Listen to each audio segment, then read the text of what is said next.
Hi. So in this particular video, we are going to solve some bond valuation related questions. Classification or the type of questions possible in bond valuation is this, which is you might have to calculate the discount rate or when yield calculation. Yield can be used for comparison purpose or for normal calculation in case of premium and discount bonds.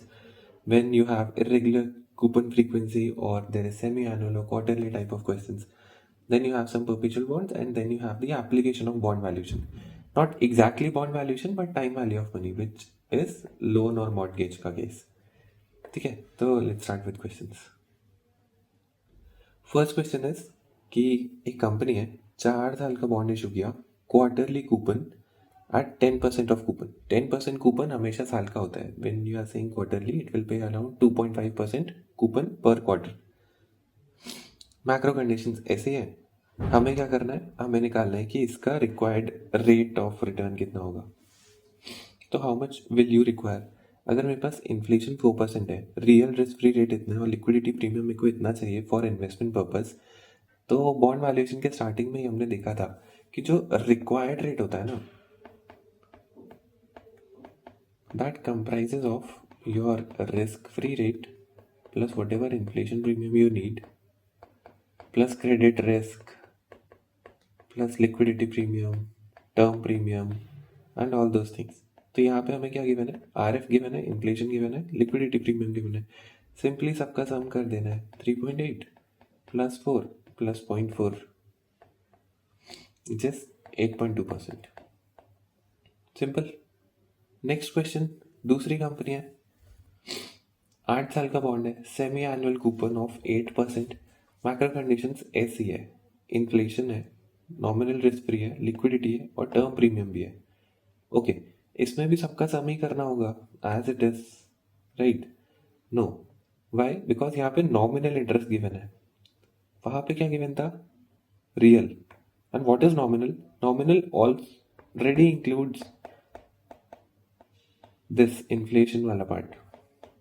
You don't have to consider inflation for this calculation. You have to sum up all these three values, which is 6.05 plus 0.8 plus 1, which is 7.85%. बहुत ही basic, बहुत simple question for start. Okay, so starting with the next question which is कि यह bond होना चाहिए, bonds क्यों लिखा है यहाँ पे, सॉरी. तो बॉन्ड्स है दो, उनको कंपेयर करना है, bond x and bond by. Face value given है, कूपन रेट गिवन है, कूपन दोनों का सेम है 7.5 एंड 7.5. कूपन फ्रीक्वेंसी भी दोनों की सेम है, मेच्योरिटी भी दोनों की सेम है. ये सस्ते में मिल रहा है, ये महंगे में मिल रहा है, पर ये फेस वैल्यू पे रिडीम होगा और ये प्रीमियम पे रिडीम होगा. तो अगर हम आज देखें तो यार ये सस्ता मिल रहा है, ये खरीद लेते हैं, है ना. एज अ ले मैन तो यही सोचेगा, बट आर वी ले मैन, क्या हम ऐसे कंपेयर करेंगे? नहीं. हम क्या करेंगे, हम कंपेयर करने के लिए यील्ड का यूज़ करेंगे. एंड यील्ड एग्जैक्टली एक्सेल में निकाली जा सकती है, फाइनेंशियल कैलकुलेटर पे, but N approximate measure of that is this, जहाँ पे हमको कूपन लेना है, जो फाइनल रिडम्पशन वैल्यू है, जो आज का प्राइस है, डिवाइडेड बाय एन. अब जो एन है ना, ये यहाँ पे नंबर ऑफ ईयर्स नहीं है, ये यहाँ पे नंबर ऑफ पीरियड्स है या फ्रीक्वेंसीज है, कितनी फ्रीक्वेंसी में वो कूपन दे रहा है, कितनी फ्रीक्वेंसी का हमको मेजर करना है, divided by the average of redemption price and the market price at which you have bought it. तो अगर हम यहाँ पे देखें तो यहाँ पे कूपन कितना मिल रहा है, 7.5% ऑफ 1000 विच इज 75,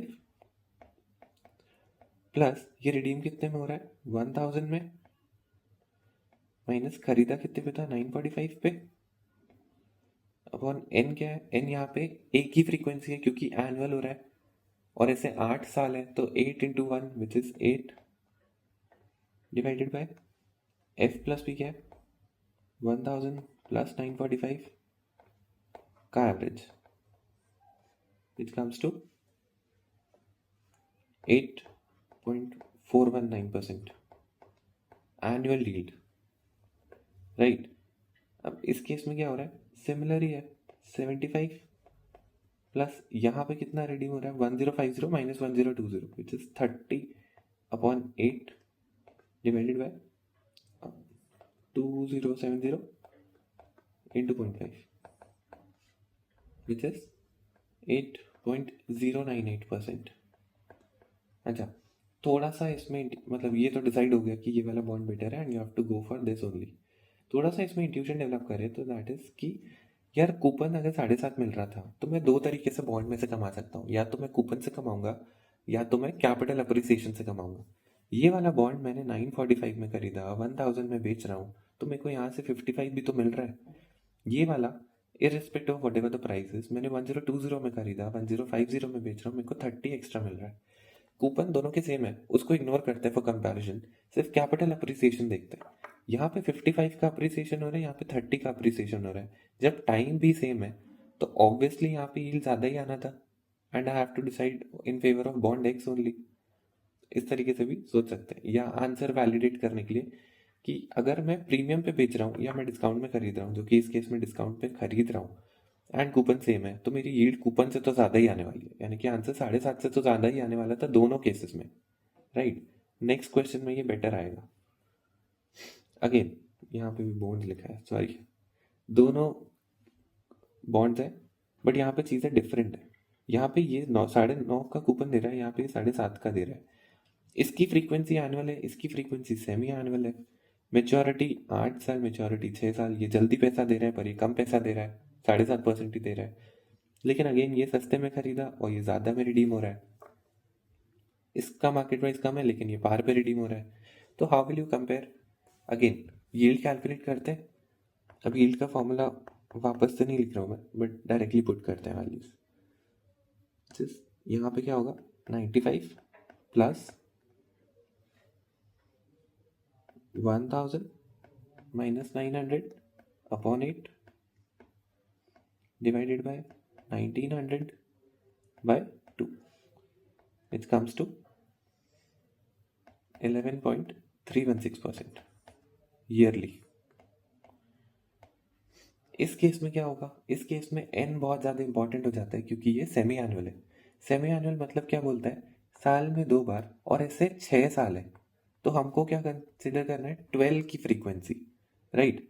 साल में 2 बार because of semi annual and we have 6 years. तो यहाँ पे क्या होगा, 75 का कूपन ऐड होगा, 1050 माइनस 850 अपॉन 8, 6 और 12 बिकॉज 6 ईयर्स है एंड 2 बार फ्रीक्वेंसी, 8 तो इसका था, 12. एंड यहाँ पे क्या होगा, 1050 प्लस 850 अगेन 1900 सॉरी बाई 2. अब ये जो फ्रीक्वेंसी आएगी ना, क्या ये सही आएगी? एक्चुअली नॉट, बिकॉज यहाँ पे 75 तो साल का था.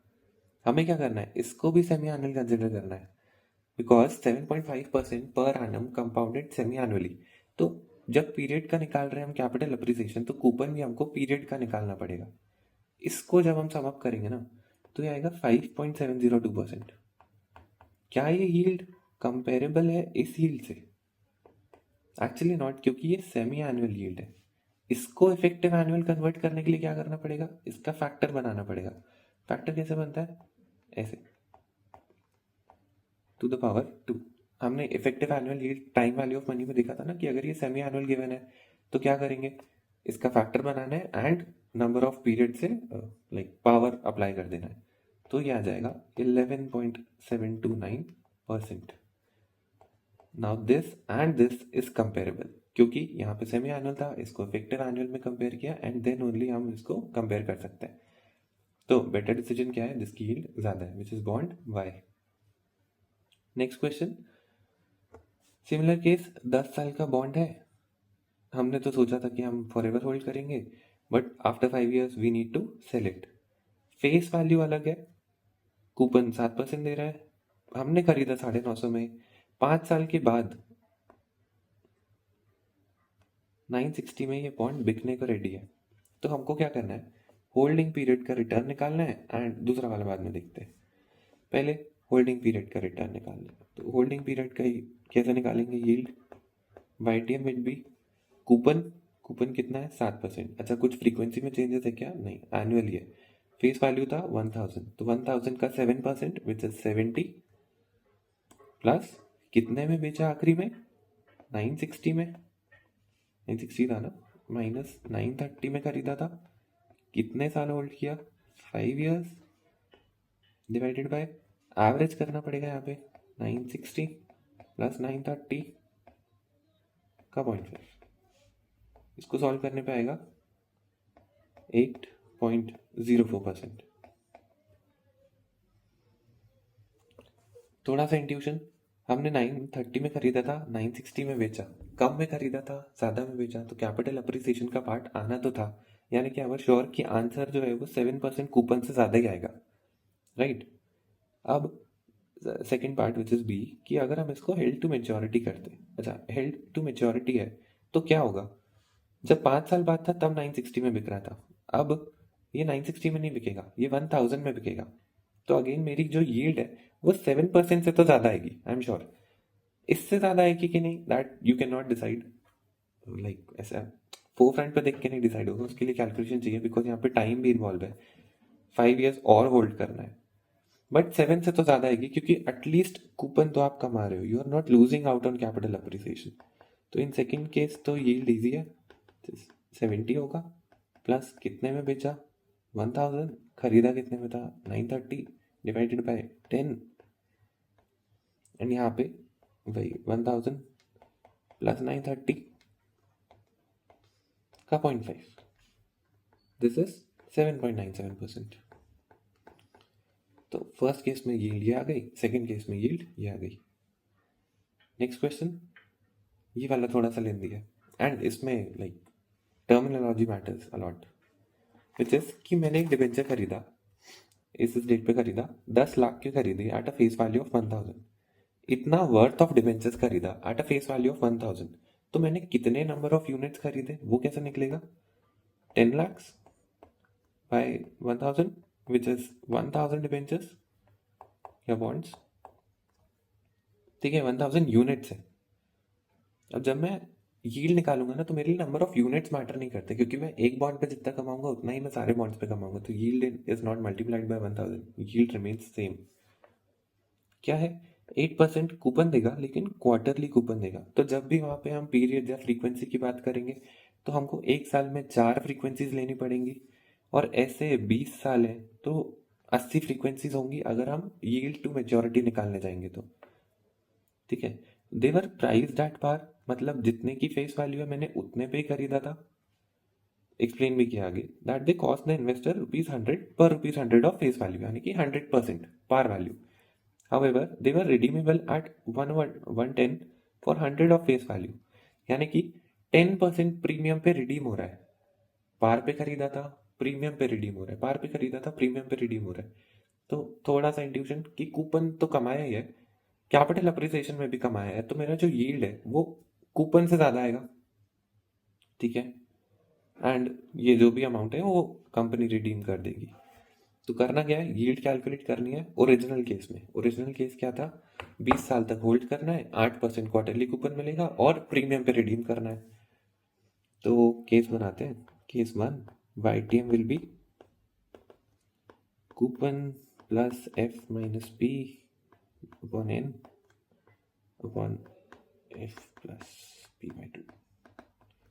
अच्छा, कूपन यहाँ पे क्वार्टरली लेना है, 8% अगर साल का है तो एक क्वार्टर का या एक पीरियड का कितना हुआ, 2%, 2% ऑफ 1000 इज 20, या बेटर यहाँ पे 80/4 लिखते हैं तो क्लैरिटी रहेगी, ठीक है। F माइनस P करना है, F कितना है, रिडीम कितने पे हो रहा है, प्रीमियम पे 1000 का था तो 1100 पे रिडीम होगा, खरीदा तो 1000 में ही था, डिवाइडेड बाय कितनी फ्रीक्वेंसीज, 80 फ्रीक्वेंसीज, एक साल में 4 और ऐसे 20 साल, यहाँ पे क्या होगा, 1100 प्लस 1000 82.5, इसको जब हम करेंगे ना तो हमारी पर फ्रीक्वेंसी की आएगी 2.024% पर क्वार्टर।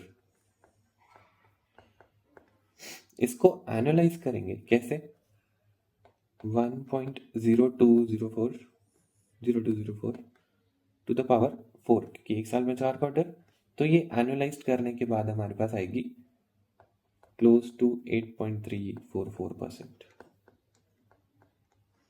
एक सेकेंड, हाँ 8.345% आ रहा है, राइट। तो फर्स्ट केस वॉज सिंपल, सिर्फ फ्रीक्वेंसीज का ध्यान रखना है। सेकेंड केस क्या बोल रहा है, if the bonds were priced eight 115 पर 100 ऑफ पार वैल्यू। थोड़ा सा इंट्यूशन, पहले तो 100 में खरीदा था, 110 में बेचा। अब हम क्या कर रहे हैं, 115 में खरीद रहे हैं और 110 में बेच रहे हैं, यानी कि ज़्यादा प्रीमियम पे खरीद रहे हैं और थोड़ा से कम प्रीमियम पे रिडीम कर रहे हैं। तो मेरा जो यील्ड है वो कूपन से कम आएगा, because I am losing out on capital appreciation.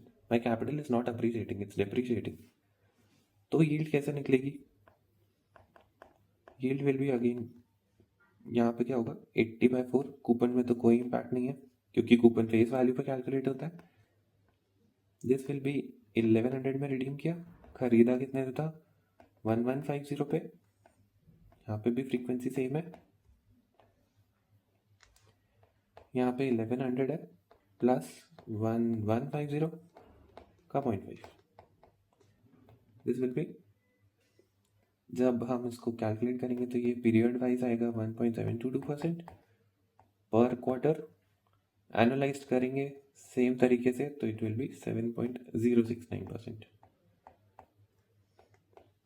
Per annum is your yield if you hold it till maturity. And ये 115 पे रिडीम होता है, यानी कि प्रीमियम पे बाय किया था।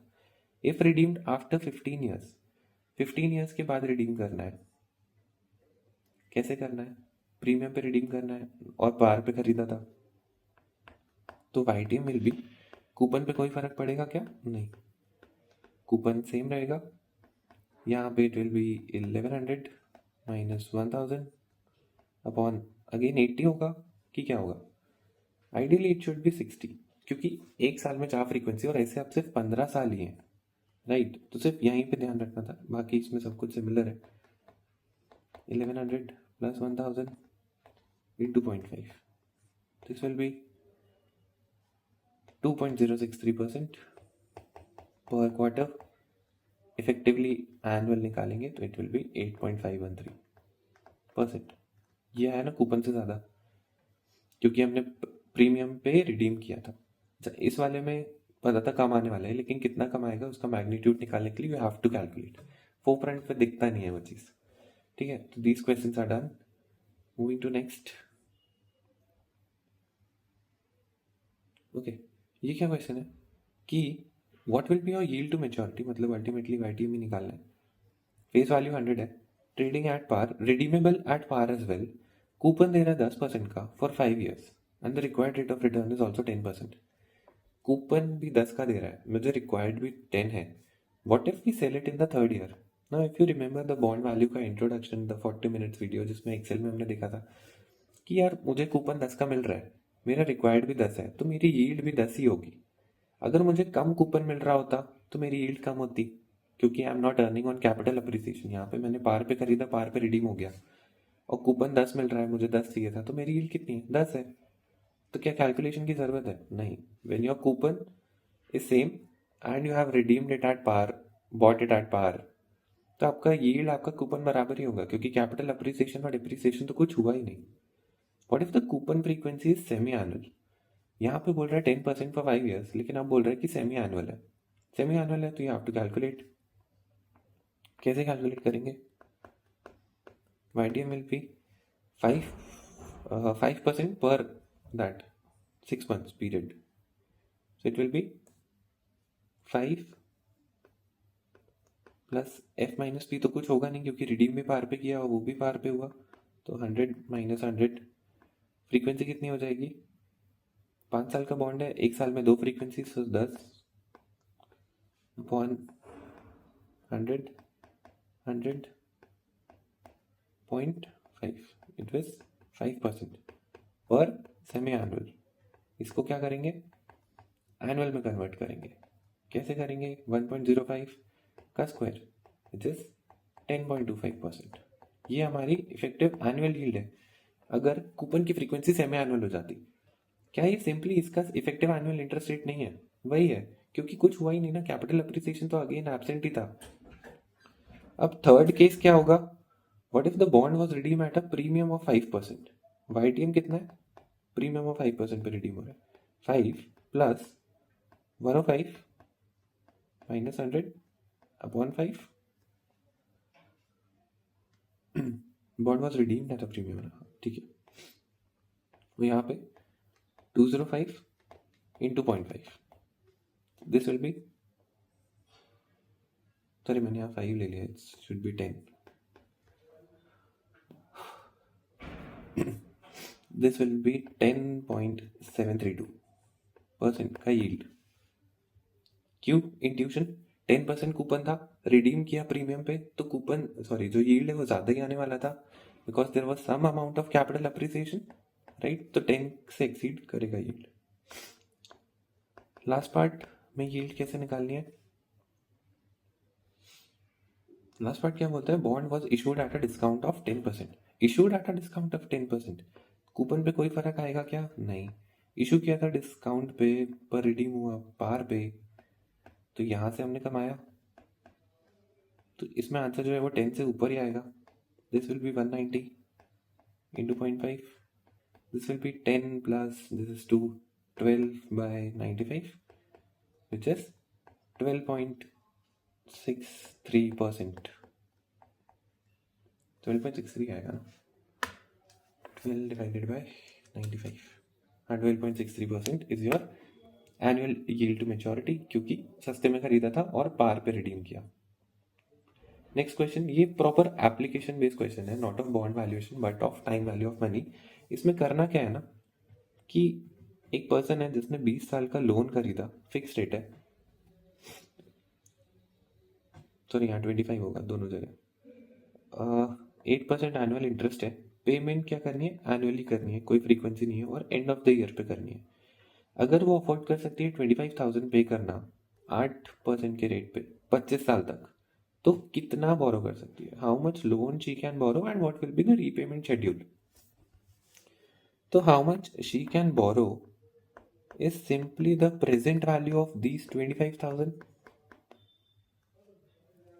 For 25 years at 8% of interest. अच्छा 25,000 हर साल हम देने को रेडी है 25 साल तक, और उस पर 8% इंटरेस्ट भी देने को रेडी है। So should my discount rate be 8% and n is 25 years, and जो मैं हर साल फ्रीक्वेंसी या एनुटी दे रहा हूँ दैट इज 25। तो इसका प्रेजेंट वैल्यू हम कैसे निकालेंगे? It will be 25,000 into present value interest factor annuity at 8% for 25 years, जो कि टेबल में देखे तो कहाँ दिखना पड़ेगा?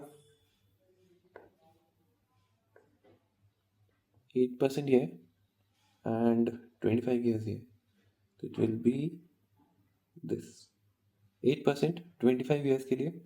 इन सारी एनुटीज का जो प्रेजेंट वैल्यू है ना that is 10.67, so this will be 25k into 10.675, which is approximately 266,875, and जो यहाँ पे एक्सेल ने शेड्यूल बना के दिया क्लोज फिगर्स, राइट।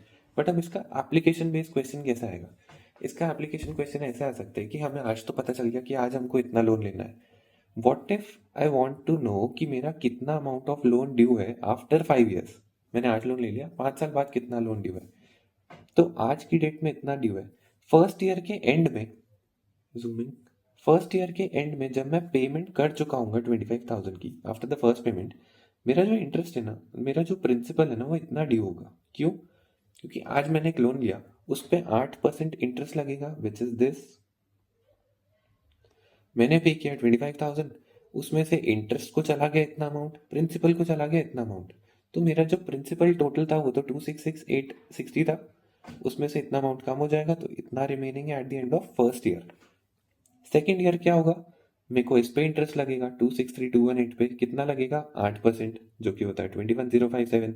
मैंने पे कितना किया? 25,000, तो 25,000 टोटल दिया, उसमें से इंटरेस्ट कंपोनेंट इतना, प्रिंसिपल कंपोनेंट इतना, इंटरेस्ट गया यहाँ, प्रिंसिपल गया यहाँ, प्रिंसिपल मेरा फिर से इतनी वैल्यू से कम हो जाएगा, this minus this will give you this, this minus this will give you this, and this series continuous. अब अगर मुझे पूछा है कि फिफ्थ ईयर के एंड में मेरे पास कितना इंटरेस्ट होगा, सॉरी कितना प्रिंसिपल लेफ्ट होगा, विच इज दिस वैल्यू, उस पे इंटरेस्ट लगेगा इतना, उसका प्रिंसिपल कंपोनेंट होगा इतना, next year the amount will reduce by this much. अब मेरे को अगर पूछा है कि कैलकुलेट कैसे करूंगा कि फिफ्थ ईयर के एंड में कितना प्रिंसिपल है, तो simply I have to do, यहाँ पे 20 कंसिडर करना है। अब मुझे नहीं देखना कि मेरे पास 25 साल पहले कितना मार्जिन था।